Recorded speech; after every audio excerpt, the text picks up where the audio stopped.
Assalamualaikum warahmatullahi wabarakatuh. Saya Sylvia Veronica, Ketua Umum Lembaga Cinta Kasih Makassar. Ayo kita dukung channel YouTube-nya Peduli Duafa dengan cara like, komen, dan subscribe. Sukses!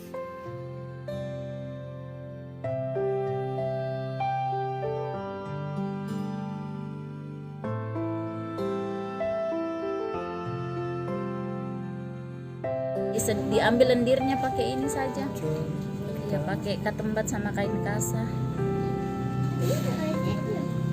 kasih air hangat.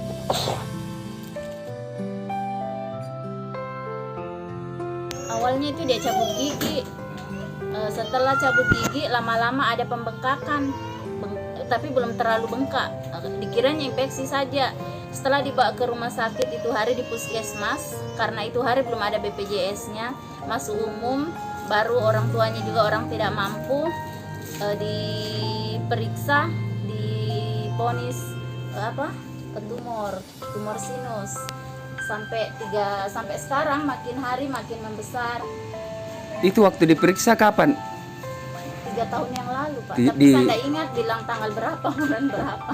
Jadi yang pertama kontrol adik orang tuanya Ji? Iya, masih orang tuanya waktu itu karena mereka masih sama-sama.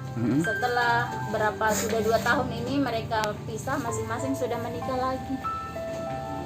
Jadi saudaranya di sana, Pak. Untung ada keluarga dari mamanya juga di sana yang tampung mereka. Kalau kita Bu apa kita kerja? Kalau saya tidak kerja sekarang, tadinya saya kerja di kawasan, di pabrik, tapi semenjak saya punya keponakan sakit, saya yang urus, akhirnya saya tidak kerja, saya berhenti kerja sekarang. Mudah-mudahan bisa disembuhkan. Kalau suami kerja Suami Bu? saya tidak ada kerja, Pak, tapi hanya ambil batu di gunung. Anak sudah berapa? Anak 3. Kalau ini Dwi sekolah? Sekolah, Pak, tapi sekarang tidak sekolah lagi karena dia malu dengan kondisinya seperti ini. Terakhir dia kelas berapa Bu? Kelas berapa, Pak? Kelas 1 SMP. Oh, kelas 1 SMP. Itu waktu malam apa dia emergensi.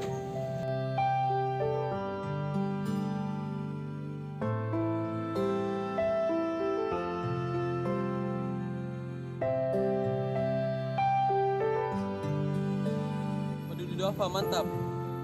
Peduli Duafa mantap. Peduli Duafa.